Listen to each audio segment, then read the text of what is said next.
Ebola ভাইরাসের ভয়াবহ সংক্রমণের মধ্যে নতুন করে দেখা দিয়েছে আশার আলো। গণতান্ত্রিক কঙ্গো প্রজাতন্ত্রে বুন্ডিবুগীয় ধরনের ইবোলায় আক্রান্ত 4 নার্স সুস্থ হয়ে হাসপাতাল ছেড়েছেন বলে জানিয়েছে বিশ্ব স্বাস্থ্য সংস্থা। এর আগে এক ল্যাব কর্মীও সুস্থ হন। এতে মোট সুস্থ হওয়া রোগীর সংখ্যা দাঁড়িয়েছে 5 জনে। স্বাস্থ্য কর্মকর্তারা বলছেন, দ্রুত শনাক্তকরণ ও চিকিৎসার ফলে আরও রোগী সুস্থ হওয়ার আশা দেখা যাচ্ছে। তবে প্রাদুর্ভাব এখনও নিয়ন্ত্রণে আসেনি।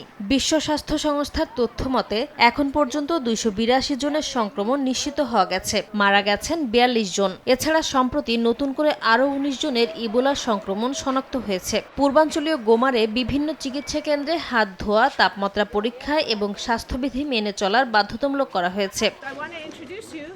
পরিস্থিতি পর্যবেক্ষণে ইতুরি প্রদেশের রাজধানী বুনিয়া সফর করেছেন বিশ্ব স্বাস্থ্য সংস্থার মহাপরিচালক। সীমান্তবর্তী এ অঞ্চলের সংক্রমণ ইতোমধ্যে উগান্ডায়ও ছড়িয়ে পড়েছে, যে কারণে উগান্ডা কঙ্গোর সঙ্গে সীমান্ত বন্ধের পাশাপাশি কঙ্গো সরকারও আক্রান্ত এলাকায় যাতায়াতে বিধিনিষেধ আরোপ করেছে।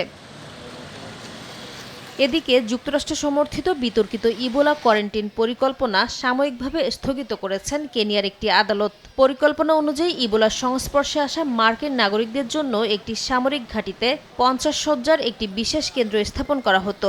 আদালতের এই সিদ্ধান্তে কেনিয়া জুড়ে মিশ্র প্রতিক্রিয়া দেখা গেছে। কেউ এটিকে জনস্বাস্থ্য সুরক্ষার পদক্ষেপ হিসেবে দেখছেন, আবার কেউ মনে করছেন এতে আঞ্চলিক স্বাস্থ্য নেতৃত্ব দেওয়ার একটি সুযোগ হাতছাড়া হলো।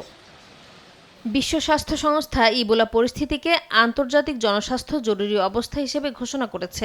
সংস্থাটির আশঙ্কা, সংক্রমণ আরও দেশে ছড়িয়ে পড়তে পারে। গত 2 সপ্তাহে কঙ্গো ও উগান্ডায় 1000-এর বেশি সন্দেহভাজন সংক্রমণ এবং 246 জনেরও বেশি মৃত্যুর খবর পাওয়া গেছে। বিশেষজ্ঞদের মতে প্রকৃত সংখ্যা আরও বেশি হতে পারে।